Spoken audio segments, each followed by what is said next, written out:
Has this ever happened to you? Your trading strategy gives you all the signals to enter a trade. So you enter. The chart is looking extremely nice and you're confident that the price is about to go up. You set your stop loss, set your take profit, and then you have your eyes glued to your monitor. It turns out you were right about the chart going up. But unfortunately, the price barely hit your stop loss before doing so, resulting this as a losing trade, and most importantly, missing out on all this profit. What if there was a way to know exactly where to set your stop loss? To have an indicator tell you the exact position where to set it, so it lowers the chance immensely of it ever getting hit. Well, lucky for you, there is a way, and I'm gonna tell you exactly how to execute it on all your trading strategies. Let's get straight to it. So here we have a rookie trader. They saw their indicators line up, so they entered the trade. They then set their stop loss at the recent swing low, thinking it was a good idea because if the price does go below the swing low, they want to be out of the trade anyways. Then we have our professional trader who entered the trade at the same exact price, but used the special strategy I'm about to share with you to set their stop loss. Look what happened. The rookie trader ended up losing this trade, and the professional came out with a huge profit, even though they entered at the same exact price. The only difference is the position of their stop loss. So what is this mysterious indicator that will help you place your stop loss and lowering the chance of it ever getting stopped out? It is the ATR, or the average true range. I use this indicator on basically all of my trading strategies to help decide where to place my stop losses. We're gonna talk about what the ATR is, why you should be using it, and how to implement it in all your strategies so you can set your stop losses at the correct position every time. So what is the ATR? The ATR is the average true range. What this indicator is doing is taking the past 14 candles and is telling us what the average size of those 14 candles is. Now, whenever you add this indicator to your chart, you can change the settings of it to whatever you want. So you can make it look at the past 50 candles or 5 candles, whatever number you really wanted. Me personally, I like to keep it at the default of 14. So this indicator on the bottom is the ATR indicator. It's just a simple line chart that has a changing value in the top left. This number is presenting the average size of the past 14 candles of this specific security. So in this example, it's saying the average candle size of the past 14 candles for Ethereum is $17.32. Now, why is it important to know the average candle size of the past 14 candles? The simple answer is knowing the recent volatility of the market. Let me show you an example. So say just for simplicity's sake, you wanted to enter right here. You want to set your stop loss right below this recent swing low, which is actually what a lot of other traders are doing. And let's say you think to prevent the price from hitting your stop loss, you're gonna move your stop loss down $10 from the original. So if the price does go down to the recent swing low, it still has a chance to bounce off and go back up. While your strategy is somewhat in the right direction, let me tell you why this will not work.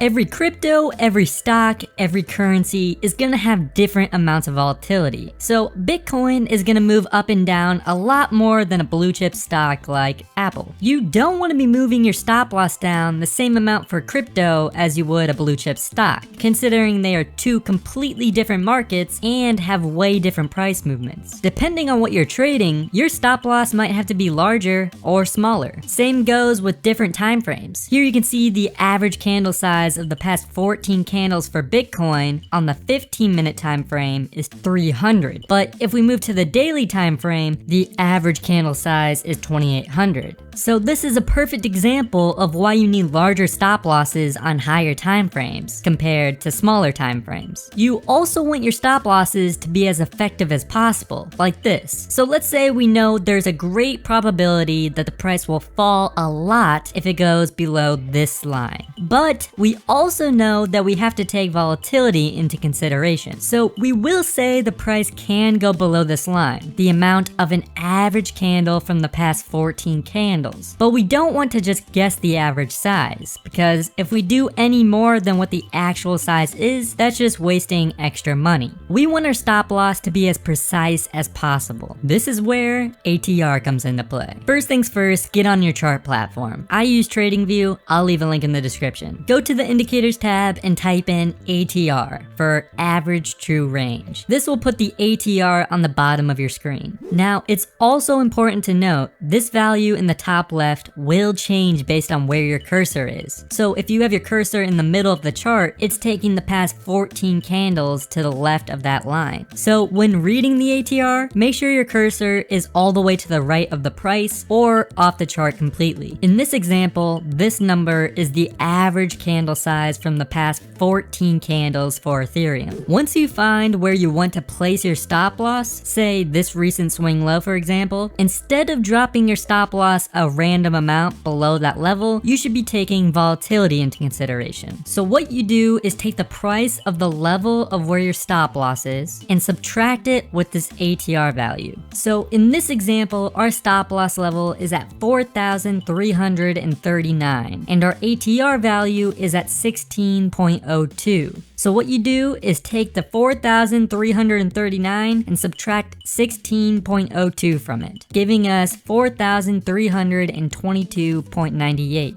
This is the new level of where we're going to be setting our stop loss. So all you have to do is move our stop loss from the old value to our new value. So yes, we do have a larger stop loss, but that's the whole point. We don't want to get stopped out because the market is more volatile than we thought. Let's do one more example. So here we set our stop loss at the most recent swing low, which is at $310.75. We then see what the ATR value is, which is 2.58. We then do 310.75 minus 2.58, which equals 308.17. 308.17 is where we will move our new stop loss to. If you use this strategy for placing your stop losses, it's pretty safe to say your stop losses won't be hit as often, resulting in more winning trades. For all my strategies where I say to set your stop loss for a certain point, you should be adding the ATR to it to give it that extra amount of room for volatility. It will help your strategy perform so much